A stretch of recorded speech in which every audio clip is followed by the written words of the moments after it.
بسم الله الرحمن الرحيم. الحمد لله الذي أنزل على عبده الكتاب ولم يجعل له عوجا قيما لينذر بأسا شديدا من لدنه ويبشر المؤمنين الذين يعملون الصالحات أن لهم أجرا حسنا ماكثين فيه أبدا وينذر الذين قالوا اتخذ الله ولدا ما لهم به من علم ولا لآبائهم كبرت كلمة تخرج من أفواههم إن يقولون إلا كذبا فلعلك باخع نفسك على آثارهم إن لم يؤمنوا بهذا الحديث أسفا إنا جعلنا ما على الأرض زينة لها لنبلوهم أيهم أحسن عملا وإنا لجاعلون ما عليها صعيدا جرزا أم حسبت أن أصحاب الكهف والرقيم كانوا من آياتنا عجبا إذ أوى الفتية إلى الكهف فقالوا ربنا آتنا من لدنك رحمة وهيئ لنا من أمرنا رشدا فضربنا على آذانهم في الكهف سنين عددا ثم بعثناهم لنعلم أي الحزبين أحصى لما لبثوا أمدا نحن نقص عليك نبأهم بالحق إنهم فتية آمنوا بربهم وزدناهم هدى وربطنا على قلوبهم إذ قاموا فقالوا ربنا رب السماوات والأرض لن ندعو من دونه إلها لقد قلنا إذا شططا هؤلاء قومنا اتخذوا من دونه آلهة لولا يأتون عليهم بسلطان بين فمن أظلم ممن افترى على الله كذبا وإذ اعتزلتموهم وما يعبدون إلا الله فأووا إلى الكهف ينشر لكم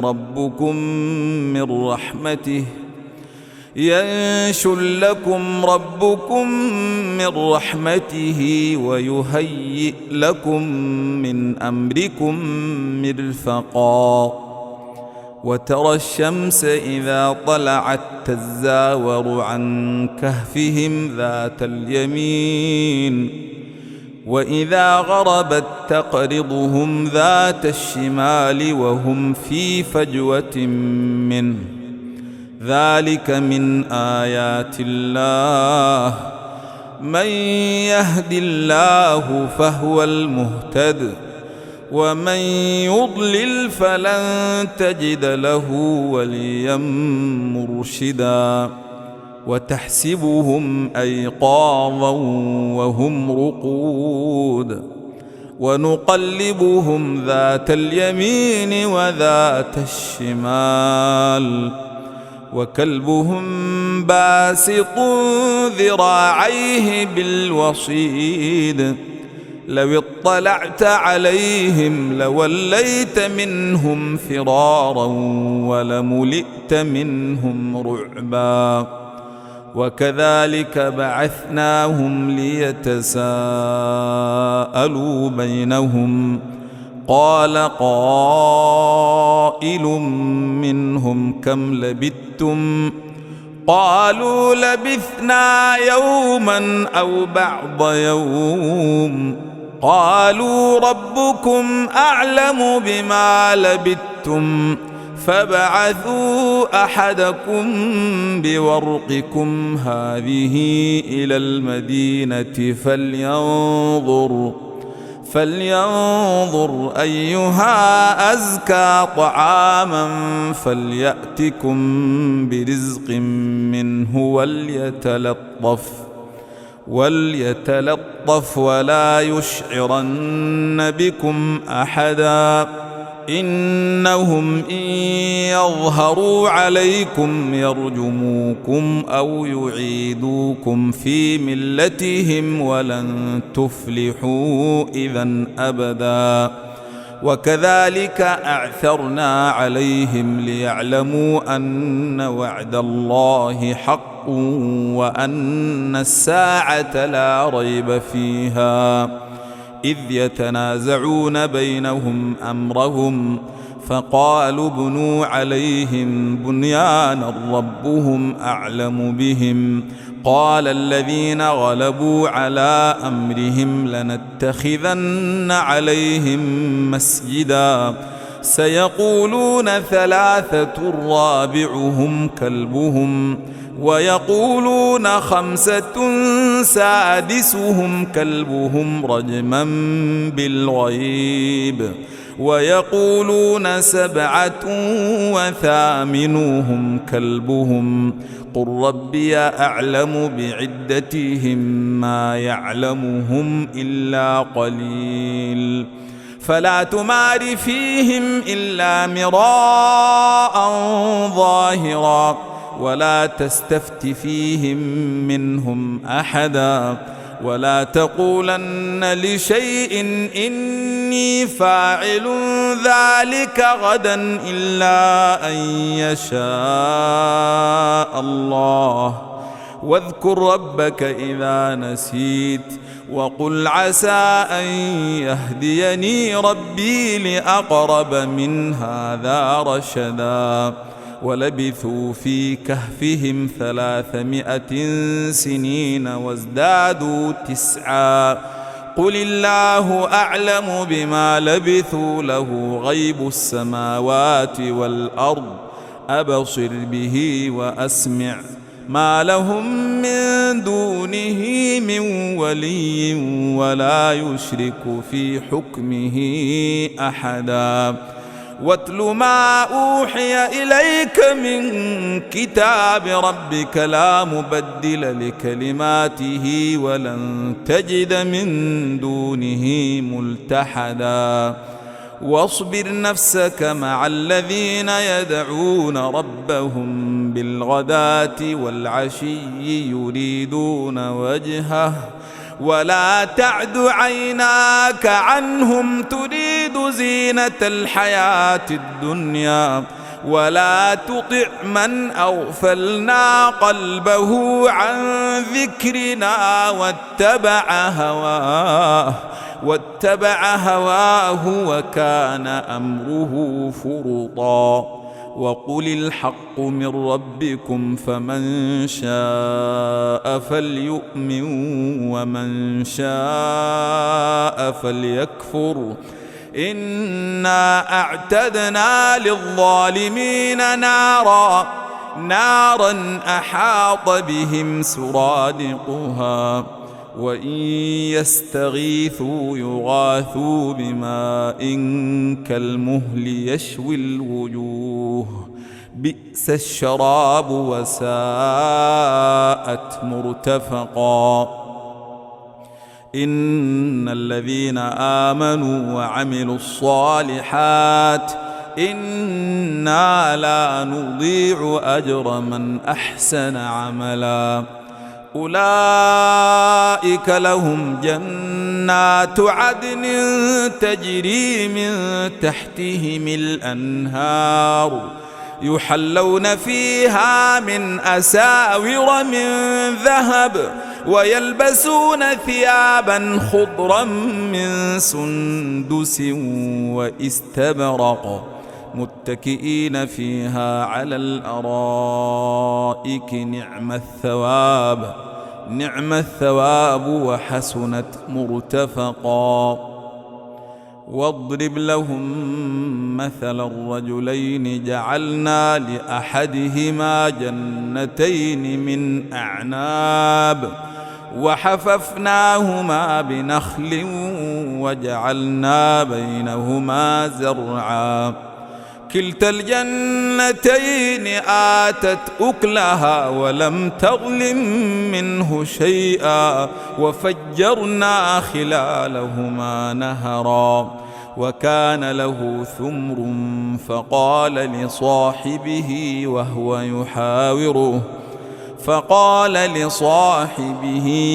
يحاوره أنا أكثر منك مالا وأعز نفرا ودخل جنته وهو ظالم لنفسه قال ما أظن أن تبيد هذه أبدا وما أظن الساعة قائمة ولئن رددت إلى ربي لأجدن خيرا منها منقلبا. قال له صاحبه وهو يحاوره أكفرت بالذي خلقك من تراب ثم من نطفة ثم سواك رجلا لكن هو الله ربي ولا أشرك بربي أحدا ولولا إذ دخلت جنتك قلت ما شاء الله لا قوة إلا بالله إن ترني أنا أقل منك مالا وولدا فعسى ربي أن يؤتيني خيرا من جنتك ويرسل عليها حسبانا من السماء فتصبح صعيدا زلقا أو يصبح ماؤها غورا فلن تستطيع له طلبا وأحيط بثمره فأصبح يقلب كفيه على ما أنفق فيها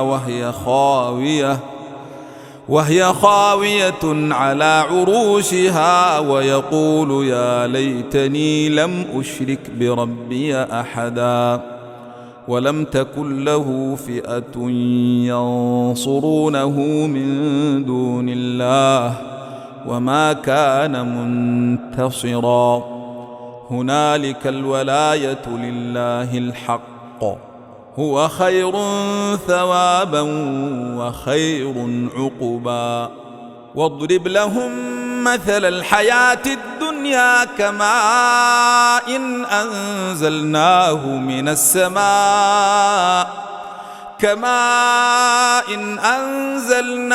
من السماء فاختلط به نبات الأرض فأصبح هشيما تذروه الرياح وكان الله على كل شيء مقتدرا. المال والبنون زينة الحياة الدنيا والباقيات الصالحات خير عند ربك ثوابا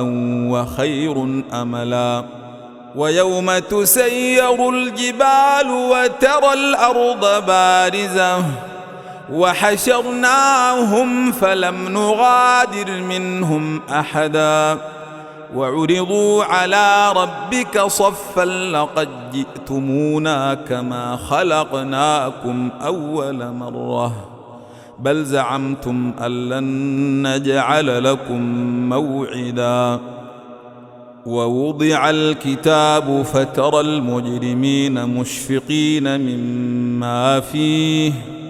ويقولون يا ويلتنا ما لهذا الكتاب لا يغادر صغيرة ولا كبيرة إلا أحصاها ووجدوا ما عملوا حاضرا ولا يظلم ربك أحدا وإذ قلنا للملائكة اسجدوا لآدم فسجدوا إلا إبليس كان من الجن ففسق عن أمر ربه أفتتخذونه وذريته أولياء من دوني وهم لكم عدو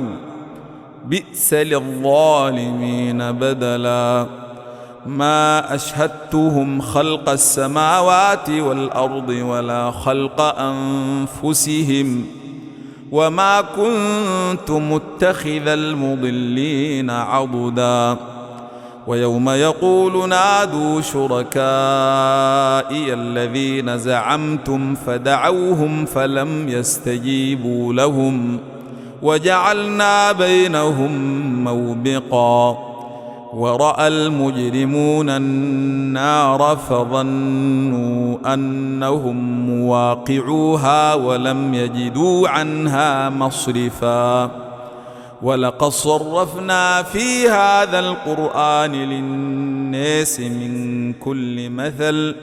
وكان الإنسان أكثر شيء جدلا وما منع الناس أن يؤمنوا إذ جاءهم الهدى ويستغفروا ربهم إلا أن تأتيهم سنة الأولين أو يأتيهم العذاب قبلا وما نرسل المرسلين إلا مبشرين ومنذرين ويجادل الذين كفروا بالباطل ليدحضوا به الحق واتخذوا آياتي وما أنذروا هزؤا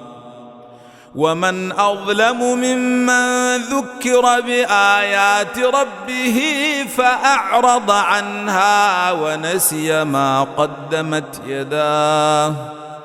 إنا جعلنا على قلوبهم أكنة أن يفقهوه وفي آذانهم وقرا وإن تدعهم إلى الهدى فلن يهتدوا إذن أبدا وربك الغفور ذو الرحمة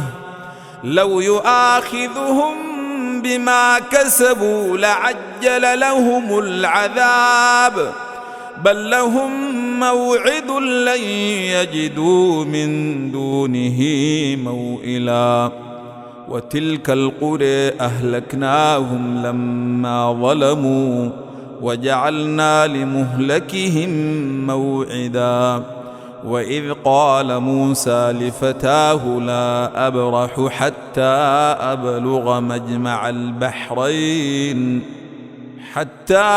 أبلغ مجمع البحرين أو أمضي حقبا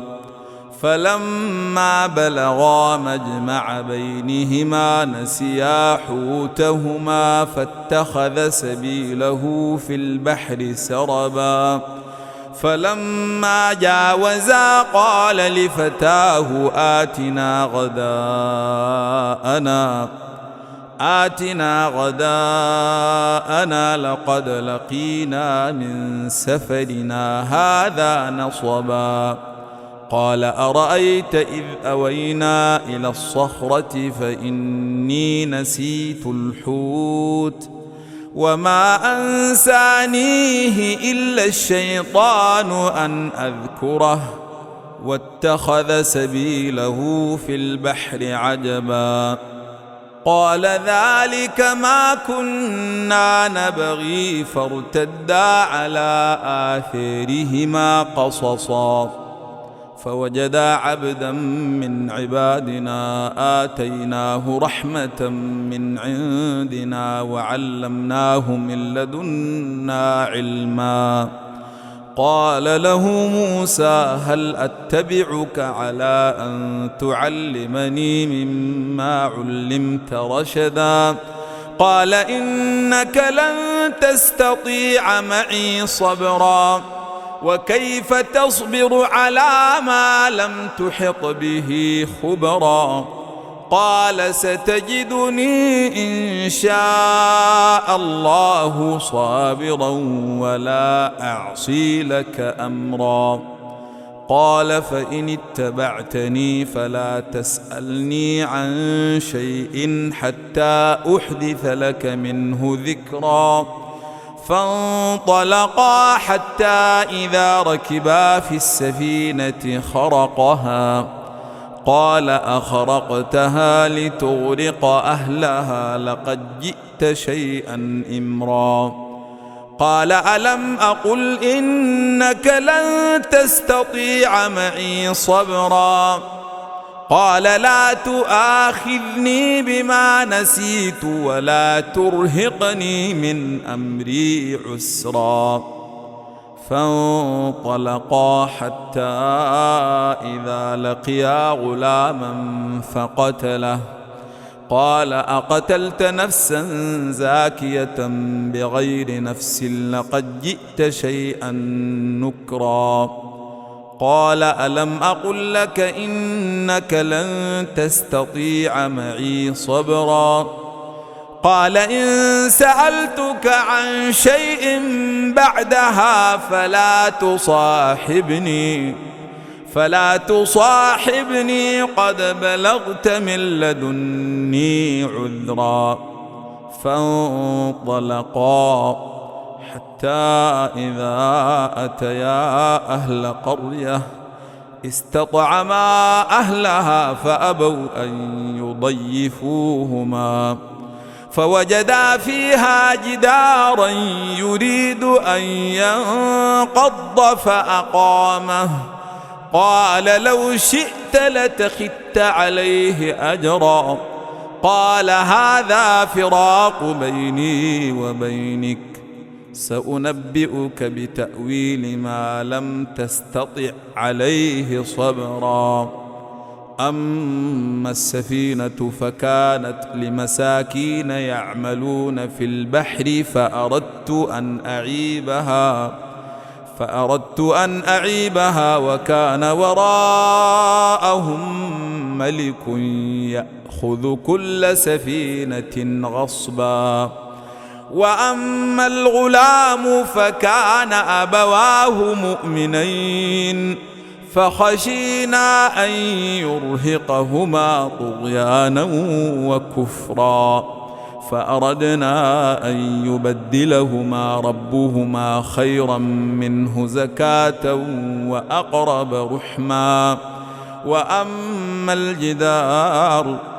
فكان لغلامين يتيمين في المدينة وكان تحته كنز لهما وكان أبوهما صالحا فأراد ربك أن يبلغا أشدهما ويستخرجا كنزهما رحمة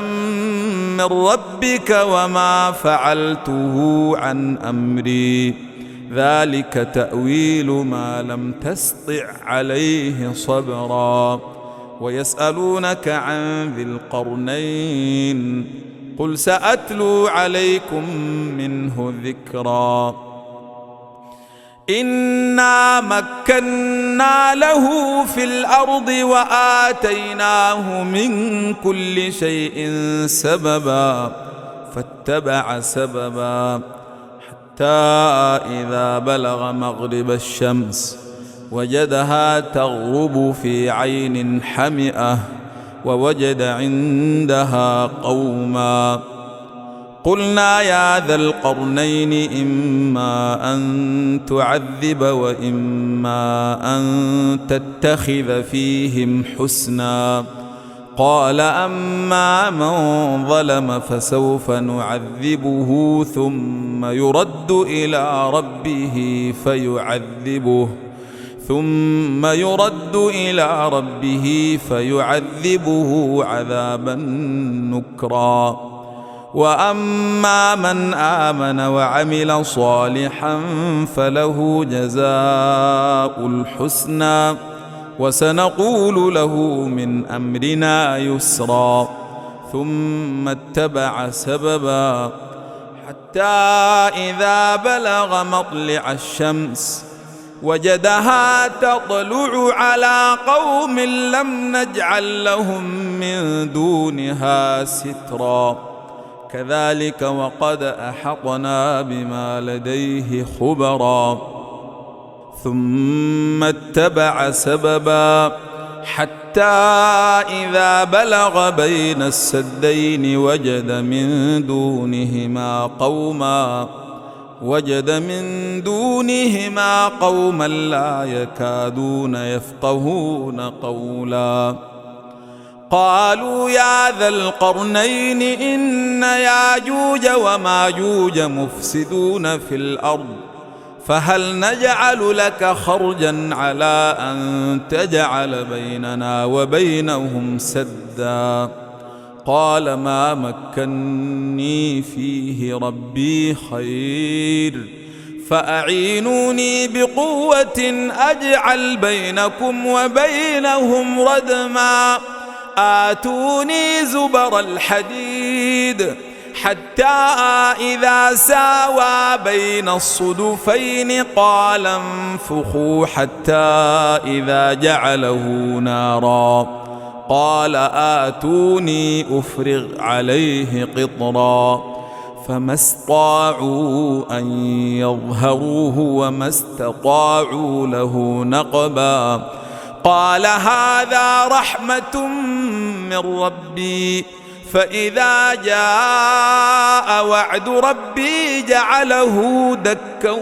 وكان وعد ربي حقا. وتركنا بعضهم يومئذ يموج في بعض